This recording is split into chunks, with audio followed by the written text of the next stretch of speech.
Hai, Assalamualaikum. Hari ini 30 Julai 2026. Jadi kami berkumpul untuk kehangat. Solat-solat taklimat, ambil gambar apa semua.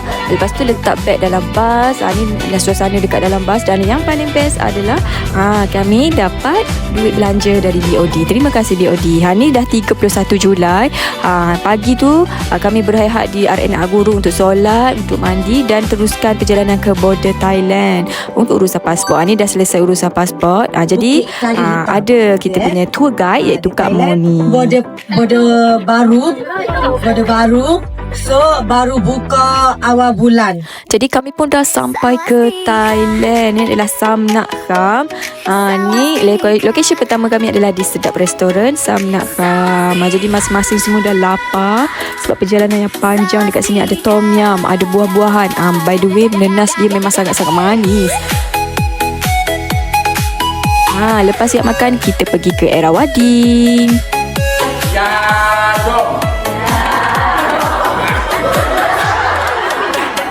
Ini demonstrasi cara pemakaian ubat.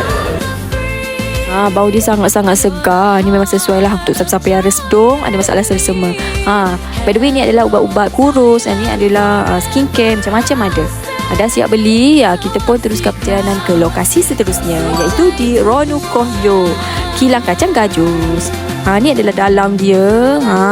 By the way, kedai ni dia bukan saja jual kacang gajus. Dekat sini adalah sebuah kedai yang jual makanan-makanan, produk-produk tempatan. Ada gula-gula, ada kacang, ada kerepek, ada keropok, macam-macam ada. Dah siap beli. Kita pun pergi ke Kaisor. Kaisor ni macam-macam ada juga. Memang sangat sesuai lah siapa-siapa yang nak beli cendera hati, nak bawa balik Malaysia, boleh beli dekat sini juga. Ni adalah bahagian ubat-ubatan. Lepas tu ada juga ni bahagian kitchen. Bukan kitchen lah, dia macam cendera mata. Dah siap beli. Kita pun perut dah lapar. Kita pun singgah ke Klong Hei Seafood. Yang ni memang banyak lah dia punya makanan. Sebab ni berkonsepkan buffet. Boleh saja ambil nak banyak mana pun, tapi jangan membazir. Macam kita orang makan ramai-ramai.